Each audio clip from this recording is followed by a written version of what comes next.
మహాశివరాత్రి పర్వదినాన్ని పురస్కరించుకుని శ్రీ భానులింగేశ్వర స్వామివారి ఆలయంలో లింగోద్భవ కాల దర్శనం కార్యక్రమం కనుల వైకుంఠంగా జరిగింది.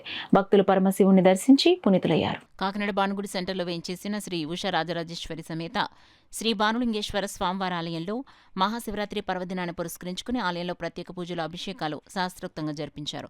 తెల్లవారుజాము నుండి ఆలయంలో శ్రీ భానులింగేశ్వర స్వామికి పంచామృత అభిషేకాలు, విశేష పూజలు ఆలయ అర్చకులు హరిప్రసాద్ శర్మ వేద మంత్రోచ్చరణల నడుమ శాస్త్రోక్తంగా జరిపించారు.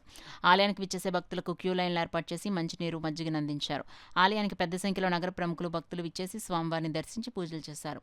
ఆలయానికి విచ్చేసే భక్తులకు ఎలాంటి అసౌకర్యం కలగకుండా ఆలయ కార్యదర్శి శ్రీనివాసరావు, ధర్మకర్తల మండలి అన్ని ఏర్పాట్లు చేసింది. రాత్రి 10 గంటలకు మహాన్యాసపూర్వక ఏకాదశ మహారుద్రాభిషేకం జరిగింది. వేద పండితులు రామకృష్ణ శర్మ, సాయి శర్మ, హరిప్రసాద్ శర్మలు వేద మంత్రోచ్చరణల నడుమ వివిధ ద్రవ్యాలతో అభిషేకాలు నిర్వహించారు. ఈ సందర్భంగా ఆలయ అర్చకులు హరిప్రసాద్ శర్మ మాట్లాడుతూ మహాశివరాత్రి పర్వదినాన్ని పురస్కరించుకుని ఆలయంలో లింగోద్భవ కాల దర్శనం ఏర్పాటు చేసినట్లు చెప్పారు. రాత్రి 10 గంటల నుండి ఏకాదశ మహారుద్రాభిషేకాలను జరిపించినట్లు వెల్లడించారు. ఆలయంలో స్వామివారి అభిషేకాన్ని తిలకించేందుకు భారీ ఎల్ఈడీ స్క్రీన్లను ఏర్పాటు చేశారు. స్వామివారి అభిషేకం తిలకించేందుకు పెద్ద సంఖ్యలో భక్తులు తరలి రావడంతో ఆలయం భక్తులతో కిక్కిరిసింది. కార్యక్రమంలో ఆలయ ఉత్సవ కమిటీ సభ్యులు కేళ్లంకి శివప్రసాద్, పెద్ద సంఖ్యలో భక్తులు, మహిళలు పాల్గొన్నారు. విశేషంగా అభిషేకాలు జరిగి ఉదయం ఏకవారాభిషేకం, అలాగే ఉదయం 2 వరకు అభిషేకాలు జరుగుతూ ఉన్నాయి. అలాగే ఇప్పుడు మళ్ళీ 9:30కి లింగోద్భవ కాలంలో మహిన్యాసపూర్వకంగా ఏకాదశి రుద్రవారాభిషేకం జరుగుతుంది. ఇది లింగోద్భవ కాలంలో విశేషంగా జరుగుతుంది.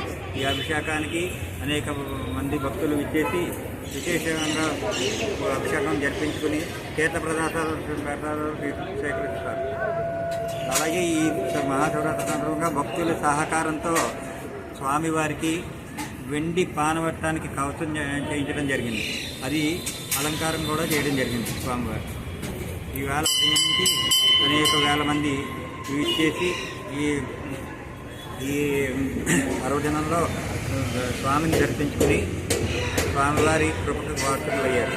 అలాగే ఈ వచ్చిన భక్తులకి దేవాలయ ధర్మాదాయ శాఖ మరి కమిటీ వారు సౌకర్యాలు కల్పించే భక్తుల సహకారంతో ప్రసాదాలు అవి సహకరించారు.